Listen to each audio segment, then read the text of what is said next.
ಒಂದು ಸಲ ಕಾರ್ಯಕ್ರಮವನ್ನು ಮುಕ್ತಾಯಗೊಳಿಸಿ ಸಭಾ ವಿಸರ್ಜನೆ ಮಾಡಿದ ಬಳಿಕ ಮತ್ತೊಂದು ಬಾರಿ ಅನಿವಾರ್ಯವಾಗಿ ಸಭೆಯನ್ನು ಕರೆಯಬೇಕಾದಂತಹ ಪರಿಸ್ಥಿತಿ ನಮ್ಮ ಪಾಲಿಗೆ ಬಂತು.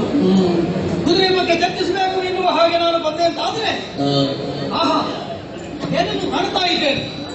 ಮಣಿಪುರದ ರಾಜ ಚಾವಡಿ ಬೊಮ್ಮಾಳ ದೇವಿಗೆಯ ಬೆಳಕಿನಲ್ಲಿ ಕಂಗೊಳಿಸ್ತಾ ಇದೆ. ಅದು ಕೂಡ ಮುಸ್ಸಂಜೆಯ ಹೊತ್ತಿನಲ್ಲಿ ಒಂದು ನಾಡಿನ ರಾಜ್ಯದ ಆಡಳಿತ ಹೇಗೆ ಎಷ್ಟು ಎನ್ನುವುದನ್ನು ತಿಳಿಯಬೇಕು ಅಂತಾದ್ರೆ ಆ ನಾಡಿನ ರಾಜ ಚಾವಡಿಯನ್ನು ಪ್ರವೇಶ ಮಾಡಿದ್ರೆ ಸಾಕಂತೆ ಎಲ್ಲವನ್ನೂ ಕೂಡ ತಿಳಿಯುವುದಕ್ಕೆ ಸಾಧ್ಯ ಆಗುತ್ತದೆ.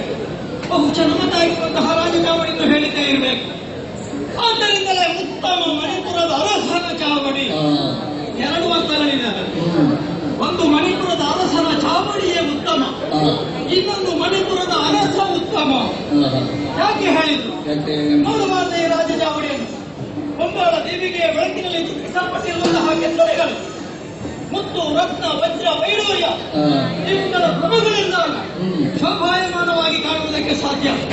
ಮಾತ್ರ ಅಲ್ಲ, ಈ ಕಡೆಗೆ ನೋಡಿದಂತಾದ್ರೆ ಮೇಲ್ಲಾಗದವರು ಸುರ ನರ ಪುರಾಣರು ಕಿನ್ನರರು ಕಿಂಪುರುಷರು ಬೇರೆ ಬೇರೆ ಭಾಗದವರಾಗಿರುವಂತಹ ಎಲ್ಲವರ ಭಾವಚಿತ್ರವನ್ನು ಕೂಡ ಇಲ್ಲಿ ಕೆತ್ತಲ್ಪಟ್ಟಿದ್ದಾರೆ. ಹಾಗಿರುವಾಗ ನಮ್ಮದಾಗಿರುವಂತಹ ಇವರ ಕೈತಳಕ್ಕೆ ಎಷ್ಟು ಇರುವುದನ್ನು ತಿಳಿಯುವುದಕ್ಕೆ ಸಾಧ್ಯ ಆಗುತ್ತಾ ಇದೆ. ಎಷ್ಟು ಹೊಗಳಿದ್ರೂ ಕೂಡ ನಮ್ಮದಾಗಿರುವಂತಹ ಮಣಿಪುರಕ್ಕೆ ಸರಿ ಕಟ್ಟುವಂತಹ ಮತ್ತೊಂದು ರಾಜಚಾವಡಿ ಇರುವುದಕ್ಕೆ ಸಾಧ್ಯ ಇಲ್ಲ. ಹೊಗಳ್ತಾ ಹೊಗಳ್ತಾ ಬಂದ ಸೇರಿದ್ದು ನಮ್ಮದಾಗಿರುವಂತಹ ಒಳಗವನ್ನು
ಮಹಾರಾಜ ಅಥವಾ ನಿಮ್ಮದಾಗಿರುವಂತಹ ಯೋಗ್ಯತೆಗಳಿಗೆ ಸರಿಯಾದಂತಹ ಆಸನವನ್ನು ಇರಿಸಿದ್ದಾರೆ.